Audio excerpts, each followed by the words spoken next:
Assalamualaikum warahmatullahi wabarakatuh. Sahabat yang dirahmati Allah Subhanahu wa Ta'ala, di suatu hari yang penuh keheningan, sekelompok kaum Yahudi datang dengan wajah penuh keyakinan. Mereka tidak datang untuk belajar, tapi untuk menguji, bahkan merendahkan seorang sahabat Rasulullah SAW yang terkenal dengan keberanian dan kecerdasannya. Jika benar kalian membawa kebenaran, kata mereka, jawablah setidaknya 11 pertanyaan kami. Jika tidak, maka agama Islam dicap sebagai agama yang batil, tidak benar. Suasana pun hening, semua mata tertuju pada satu sosok, yakni Sayyidina Ali bin Abi Thalib. Dengan tenang beliau menatap mereka, kemudian tersenyum, lalu menjawab satu persatu pertanyaan yang membuat kaum Yahudi itu terdiam. Apa sebenarnya pertanyaan mereka? Dan seperti apa jawaban menakjubkan dari Ali bin Abi Thalib hingga membuat mereka mengakui kebenaran Islam?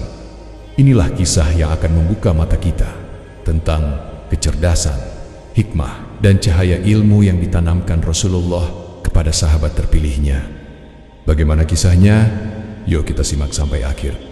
Namun, sebelum lanjut mari kita sempatkan untuk bersolawat dan menulis solawat kepada baginda kita Nabi Muhammad SAW di kolom komentar, dan insya Allah akan menjadi bukti kecintaan kita kepada Rasulullah SAW untuk mendapatkan syafaat kelak di akhirat. Dan saya banyak terima kasih kepada sahabatku semua yang telah like, komentar, dan subscribe ke channel ini. Saya doakan semoga kita semua dalam keadaan sehat walafiat dan diberi rezeki yang melimpah oleh Allah Subhanahu wa Ta'ala. Amin amin ya robbal alamin. Sahabat yang dirahmati Allah Subhanahu wa Ta'ala, Sayyidina Ali bin Abi Thalib terkenal dengan kedalaman ilmu yang beliau miliki. Hal tersebut terbukti ketika Ali bin Abi Thalib menghadapi kaum Yahudi yang mengajukan beberapa pertanyaan tingkat tinggi sekaligus menentang umat Islam yang pada waktu itu dipimpin oleh Khalifah Umar ibnu Al-Khattab. Beberapa pertanyaan yang dilayangkan oleh kaum Yahudi juga merupakan pertaruhan nasib agama Islam pada waktu itu, bahwa ketika umat Islam tidak mampu menjawab beberapa pertanyaan menohok yang disuguhkan, maka agama Islam dicap sebagai agama yang batil, tidak benar. Namun sebaliknya, jika beberapa pertanyaan yang dilayangkan mampu terpecahkan, maka kaum Yahudi akan mengakui agama Islam sebagai agama yang hak benar. Ketika Umar bin Al-Khattab menjadi khalifah pemimpin umat Islam, beliau pernah didatangi oleh beberapa cendekiawan dari kaum Yahudi yang kemudian berkata kepada Umar bin Khattab, "Wahai Umar, kamu pemimpin Islam setelah Muhammad dan sahabatnya Abu Bakar. Kami ingin bertanya beberapa hal kepadamu. Jika kamu mampu menjawabnya, maka kami mengakui bahwa Islam adalah benar dan Muhammad adalah seorang nabi. Namun jika kamu tidak mampu menjawab, maka kami akan mengatakan bahwa Islam bukan agama yang benar dan Muhammad bukan nabi." Khalifah Sayyidina Umar bin Khattab menerima tantangan tersebut, sekalipun konsekuensinya sangat fatal, yaitu agama Islam yang tidak akan diakui oleh kaum Yahudi sebagai agama yang benar jika beberapa pertanyaan yang dilayangkan tidak mampu terjawab. Sekurangnya ada 11 pertanyaan yang diajukan kaum Yahudi kepada Sayyidina Umar bin Khattab dan rata-rata kurang masuk akal, sebagaimana dalam keterangan berikut. Lalu Sayyidina Umar berkata, "Bertanyalah sesuka hati kalian." Kemudian kaum Yahudi bertanya beberapa hal. Yang pertama, beritahu kami tentang kunci penutup langit. Kedua, beritahu kami tentang kunci pembuka langit. Ketiga, beritahu kami tentang sebuah kuburan yang bisa berjalan sendiri bersama mayitnya. Yang keempat, beritahu kami tentang makhluk yang memperingatkan kaumnya, namun ia bukan dari bangsa jin dan manusia. Kelima, beritahu kami tentang 5 makhluk yang berada di bumi, namun tidak terlahir dari rahim seorang ibu. Yang keenam, beritahu kami tentang apa yang diucapkan sebuah burung dalam pekikannya. Ketujuh, beritahu kami tentang apa yang dikatakan ayam jago dalam lengkingannya. 8, beritahu kami tentang apa yang dikatakan kuda dalam ringkikannya. 9, beritahu kami tentang apa yang diucapkan keledai dalam ringkikannya. Dan yang ke-10, beritahu kami tentang apa yang dikatakan katak dalam suaranya. Terakhir, beritahu kami tentang apa yang dikatakan sejenis dalam siulannya.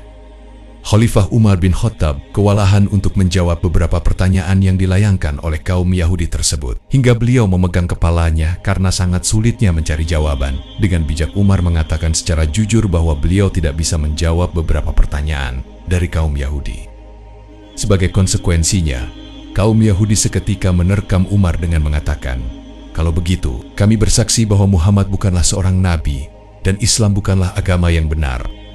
Pada waktu itu, para sahabat yang membersamai Umar tidak terima dengan pernyataan yang disampaikan oleh kaum Yahudi. Akhirnya, salah satu sahabat yang bernama Salman Al-Farisi meminta waktu kepada Yahudi untuk memanggil Ali, agar beberapa pertanyaan-pertanyaannya mampu dipecahkan. Syahdan setelah dipanggil lalu datanglah Ali yang seketika itu langsung dipeluk oleh Umar dengan mengatakan, "Wahai Abu Hasan, engkau yang dalam setiap keadaan penuh dilema dan sangat genting selalu menjadi penolong." Seketika itu, dengan kedalaman ilmu yang dimiliki Sayyidina Ali, beliau langsung menantang kaum Yahudi dan menjawab dengan lugas pertanyaan-pertanyaan tingkat tinggi dari kaum Yahudi dengan syarat, jika beliau bisa menjawab pertanyaan kaum Yahudi dengan referensi kitab Taurat, maka mereka harus masuk Islam dan harus beriman. Kaum Yahudi menerima tantangan Ali bin Abi Thalib. Berikut semua jawaban dari Ali bin Abi Thalib. Pertama, kunci penutup langit adalah syirik kepada Allah. Dengan alasan jika seorang hamba menyekutukan Allah, maka amalnya tidak akan terangkat ke langit, tidak diterima. Kedua, kunci pembuka langit adalah 2 kalimat syahadat. Ketiga, kuburan yang bisa berjalan sendiri beserta mayitnya ialah merupakan sebuah ikan paus yang menelan Nabi Yunus, yang kemudian berjalan menuju laut yang 7.